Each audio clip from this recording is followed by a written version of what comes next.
सो once again welcome dear students, आप सभी का एक बार फिर हार्दिक स्वागत है ऑलराउंडर बीएसएस कोचिंग इंस्टीट्यूट में। आज हमारा जो चैप्टर है वो है वर्ग एवं वर्गमूल। क्या है चैप्टर? वर्ग एवं वर्गमूल। देखिए, ये हमारा गणित का बहुत ज्यादा महत्वपूर्ण अध्याय है, बहुत ज्यादा महत्वपूर्ण चैप्टर है। वर्ग क्या होता है, सबसे पहले जानते हैं वर्ग क्या होता है। नोट्स बनाते जाइएगा, वर्ग क्या होता है। देखिएगा, वर्ग जो होता है वो किसी भी संख्या को जब उसके साथ एक बार गुणा किया जाता है तो जो संख्या हमें मिलती है वो पहले वाली संख्या का वर्ग होती है, या फिर जिस संख्या के ऊपर घात 2 हो तो वो संख्या एक वर्ग संख्या होती है। कहने के लिए 2 गुणा 2 अगर किया जाए, x गुणा x अगर किया जाए तो 2 गुणा 2 क्या होता है? 2 की घात 2, जिसको हम 4 कहते हैं। x गुणा x क्या होता है? x की घात 2। तो ये जो 4 है ये 2 का वर्ग है। x स्क्वायर जो है, x वर्ग, ये हमारे x का वर्ग है। ओके, तो इसी प्रकार से जिस किसी संख्या का जो वर्ग होता है वो उसके ऊपर घात या तो फिर 2 हो या फिर उस संख्या को अपने आप से एक बार गुणा कर दीजिए। यहां पर बात हो गई वर्ग के बारे में कि भाई वर्ग होता क्या है। तो 2 का वर्ग 4 हो गया, x का वर्ग x का घात 2 हो गया। ठीक है, तो इसी प्रकार से किसी भी संख्या का वर्ग क्या होता है मैंने आपको बता दिया। अब यहां पर हम बात करते हैं वर्ग के बाद हम बात करते हैं कि वर्ग की विशेषताएं क्या क्या है। वर्ग की विशेषताएं, वर्ग की विशेषताएं देखिएगा। अब वर्ग की विशेषताएं क्या होगी?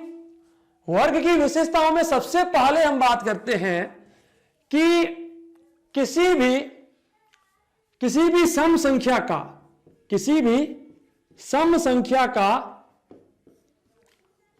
वर्ग एक सम संख्या ही होता है, एक सम संख्या ही होता है। मतलब कि अगर कोई भी एक सम संख्या आपको दी गई है 2, 4, 6, ओके, कुछ भी दिया गया होगा, तो 2 का वर्ग क्या होता है? 4, 4 का वर्ग क्या होता है? 16, 6 का वर्ग क्या होता है? 36।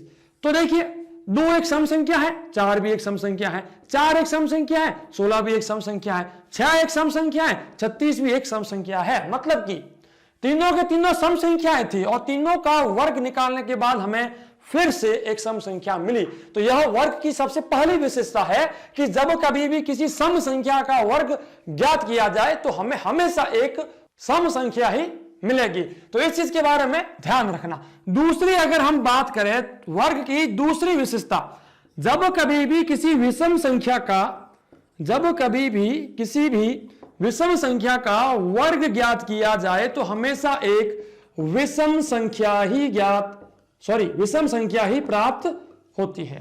कहने का मतलब यह है, जिस प्रकार से सम संख्या का वर्ग निकालने के बाद फिर से हमें सम संख्या मिली, विषम संख्या का वर्ग निकालने के बाद भी हमें एक विषम संख्या ही प्राप्त होती है। जैसे कि 3 का वर्ग 9 होता है, 5 का वर्ग 25 होता है, 7 का वर्ग 49 होता है। तो 3, 5 और 7 तीनों के तीनों विषम संख्याएं थी और 9, 25 और 49 जो कि इनका वर्ग है, ये अगेन एक विषम संख्या ही है। ठीक है, इसके बाद हम तीसरी बात करते हैं। क्या है वो है किसी भी ऋणात्मक संख्या का वर्ग, किसी भी ऋणात्मक संख्या का वर्ग। क्या है? किसी भी ऋणात्मक संख्या का वर्ग हमेशा धनात्मक होता है, धनात्मक संख्या होती है। ऋणात्मक का मतलब होता है जिस संख्या के आगे माइनस का साइन हो, माइनस का चिन्ह हो, वो संख्या का वर्ग भी हमेशा जोड़ के चिन्ह के साथ हमें मिलता है, धनात्मक मिलता है। इसी प्रकार से एक चौथी विशेषता है जो कि सेम है, इसके समान है, वो है कि किसी भी संख्या का वर्ग, किसी भी संख्या का वर्ग कभी भी एक ऋणात्मक संख्या नहीं हो सकता, एक ऋणात्मक संख्या नहीं हो सकता। कहने का मतलब -2 का वर्ग, -100 का वर्ग, -x का वर्ग, कुछ भी हो। -2 का वर्ग 4 होता है, -100 का वर्ग 10,000 होता है, x का वर्ग -x का वर्ग x² होता है। तो क्या मिला मुझे ये मिला कि भले ही सबके सब माइनस में थे, ये सब माइनस में थे, लेकिन जो इनका वर्ग है ये माइनस में नहीं है, ये माइनस में नहीं है, ये जोड़ में है। तो किसी भी संख्या का वर्ग ऋणात्मक नहीं हो सकता और ऋणात्मक संख्याओं का वर्ग भी धनात्मक होता है, ऋणात्मक नहीं होता। मतलब कि -2 का वर्ग -4 नहीं होता, +4 होता है। ठीक है, चलिए इसकी लास्ट विशेषता, वर्ग की अंतिम विशेषता क्या कहती है देखिएगा। वर्ग की चौथी विशेषता, सॉरी 5वीं विशेषता होगी ना, 5वीं, ये क्या है? शून्य। शून्य जो होता है 0, इसका वर्ग हमेशा शून्य ही होता है। मतलब कि शून्य का वर्ग शून्य, शून्य शून्य का वर्ग शून्य, कितने भी शून्य हो उनका वर्ग हमेशा शून्य ही होगा। शून्य को खुद के साथ कितनी बार भी गुणा कर दो, हमेशा शून्य ही प्राप्त होता है। आइए इसके बाद हम बात करते हैं पूर्ण या फिर परिपूर्ण वर्ग के बारे में। किसके बारे में? पूर्ण या फिर परिपूर्ण वर्ग के बारे में। देखिए बात करते हैं। अब पूर्ण वर्ग क्या होता है, परिपूर्ण वर्ग क्या होता है? भाई जो वर्ग या जिस संख्या का वर्ग है वो संख्या एक पूर्णांक होनी चाहिए। कहने का मतलब अगर मैं एक परिपूर्ण संख्या की बात करूं कि भाई कौन सी संख्या परिपूर्ण वर्ग है, परिपूर्ण वर्ग है, तो परिपूर्ण वर्ग वही संख्याएं होती है जो किसी न किसी पूर्णांक का वर्ग हो। किसका वर्ग हो? पूर्णांक का। अब देखिए पूर्णांक क्या होता है, मैं आपको बता चुका हूं पिछले कुछ वीडियोस में। पूर्णांक क्या होता है? -1, -2, -3, -4, 0, 1, 2, 3, 4, सब के सब। ओके, चाहे वो माइनस में हो, चाहे वो प्लस में हो, चाहे वो 0 हो, इनका अगर कोई वर्ग है तो वह एक परिपूर्ण वर्ग है। जैसे कि अगर मैं 1.1 की बात करूं तो 1.1 का जो वर्ग होगा वो क्या होगा? 1.21। तो 1.21 परिपूर्ण नहीं है क्योंकि इसके बीच में पॉइंट आ गया है, दशमलव आ गया है। तो जिस संख्या में उसका जो वर्गमूल है, क्योंकि ये वर्ग है, वर्ग का उल्टा होता है वर्गमूल, जो मैं आपको बताऊंगा। तो जिस संख्या का वर्गमूल दशमलव में ना हो वो संख्या एक परिपूर्ण संख्या होती है। या फिर आप ये भी कह सकते हो, क्योंकि आप देखिए अगर मैं 37 की बात करूं तो 37 एक परिपूर्ण वर्ग नहीं है, क्योंकि 37 का अगर वर्गमूल ज्ञात करें तो 37 का वर्गमूल गुणा 37 का वर्गमूल होता है। ओके, तो ये हमें पता चल गया कि ये परिपूर्ण वर्ग नहीं है। परिपूर्ण वर्ग वही संख्या होती है जिसका जो वर्गमूल है वो एक पूर्णांक है। जैसे कि मैं यहां पर बात करता हूं 4 की, तो 4 क्या है? 4 2 का वर्गमूल है। अब 2 एक पूर्णांक है। तो मैंने क्या कहा, जब कभी भी किसी पूर्णांक का वर्ग निकाला जाए तो वो वर्ग एक परिपूर्ण वर्ग होता है। ठीक है, समझ में आ गया होगा आपको कि किसी भी पूर्णांक का वर्ग एक परिपूर्ण वर्ग कहलाता है। किसी भी पूर्णांक का वर्ग एक परिपूर्ण वर्ग होता है। बस ये चीज ध्यान में रखना।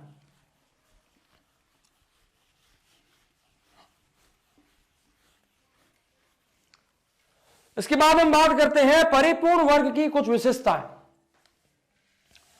परिपूर्ण वर्ग की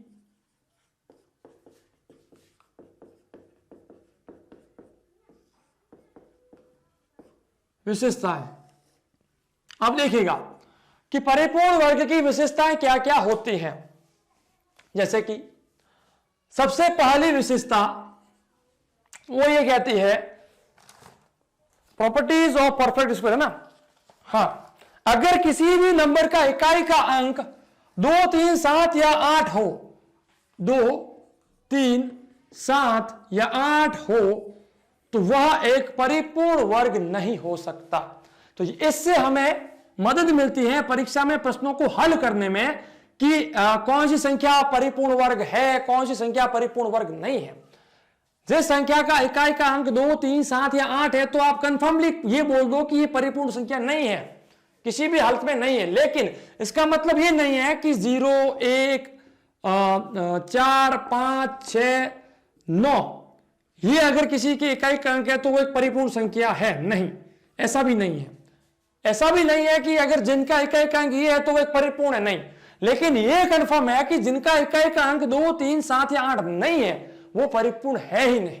देखिएगा मैं आपको बताता हूं, जैसे कि 2, 3, 7 या 8 की मैं यहां पर बात कर रहा हूं तो 22 की बात कर दो, 52 की बात कर दो, 72 की बात कर दो, 82 की बात कर दो, 12 की बात कर दो, 112 की बात कर दो, 62 की बात कर दो, कुछ भी कर दो, एक भी परिपूर्ण वर्ग नहीं है, क्योंकि इनमें से किसी का भी वर्गमूल ज्ञात करने के बाद हमें पूर्णांक संख्या प्राप्त नहीं होती है। ठीक है, तो ये आपको कहां पर हेल्प करेगा, देखिएगा। जैसे कि परीक्षा में एक प्रश्न पूछा गया कि निम्न में से कौन सी संख्या परिपूर्ण वर्ग नहीं है, कौन सी संख्या परिपूर्ण वर्ग नहीं है। ऑप्शन दिए गए ए, बी, सी और डी। ऑप्शन नंबर ए में आपसे यह कहा गया 62, 62 या फिर मान लीजिए 6, 6, 7, 6, 9, 2। एक आपको दिया गया 6, 6, मान लीजिए कुछ भी दिया गया होगा जो कि परिपूर्ण संख्याएं हैं, जिनका इकाई का अंक कुछ ना कुछ होगा। जैसे कि मैं यहां पर बात करता हूं 64 की, मैं यहां पर बात करता हूं 36 की एंड 49 की। अब मान लीजिए इतनी सारी संख्याएं आपको मिल गई और पूछा गया कौन सी संख्या इनमें से परिपूर्ण वर्ग नहीं है। ये तो मैं आपको सिर्फ एग्जांपल लेकर दिखा रहा हूं, इतना आसान प्रश्न नहीं दिया जाएगा क्योंकि इनका वर्गमूल ज्ञात किया जा सकता है बड़ी आसानी से। लेकिन 3 संख्याएं इतनी हार्ड दे दी गई जिनका वर्गमूल ज्ञात करने में दिक्कतें आती हो, तो उस स्थिति में जब आप उनका वर्गमूल ज्ञात करते हो सभी का, तो आपका वक्त बर्बाद होगा। ऐसी स्थिति में हमारे को यह फॉर्मूला, ये एक नियम याद रखना है कि जिस संख्या का इकाई का अंक 2, 3, 7 या 8 हो वो एक परिपूर्ण वर्ग नहीं हो सकता। तो यहां पर देखिए 2, 3, 7, 8 ये क्या है, 2 है, तो ये एक परिपूर्ण वर्ग नहीं है। यही हमारा सही उत्तर होगा। तो इसी प्रकार से हमें आइडेंटिफाई करना होता है कि कौन सा परिपूर्ण वर्ग है, कौन सा परिपूर्ण वर्ग नहीं है। आइए इसकी दूसरी विशेषता के बारे में बात करते हैं।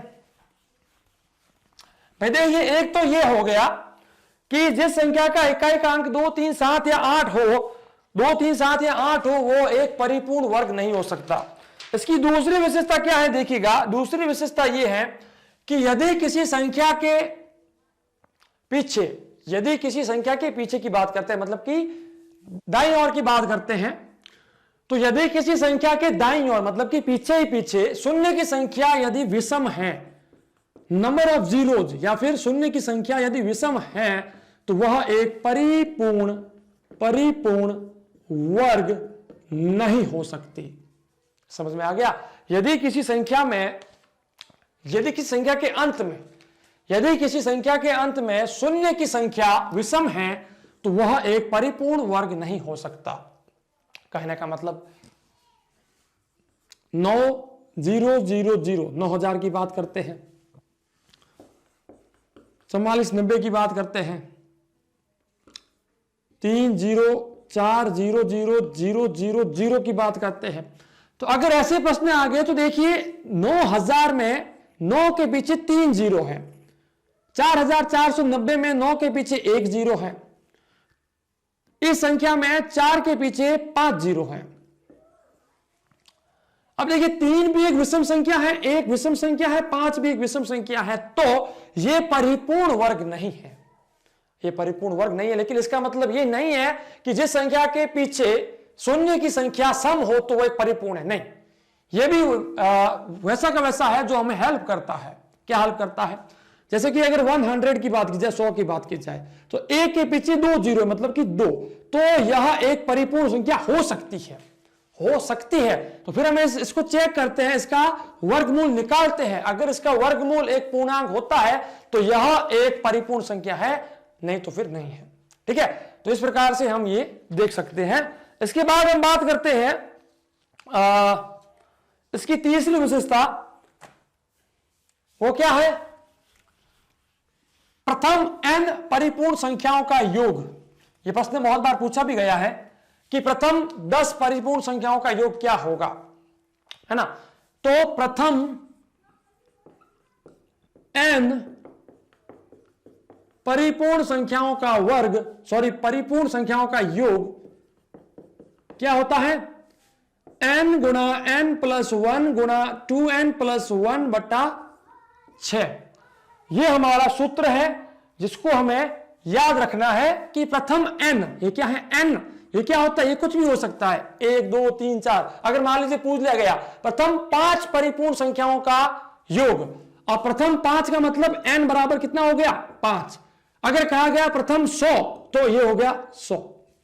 तो प्रथम n परिपूर्ण संख्याओं का योग क्या होगा? n गुणा कोष्टक n plus 1 कोष्टक n 2n plus 1 बटा 6।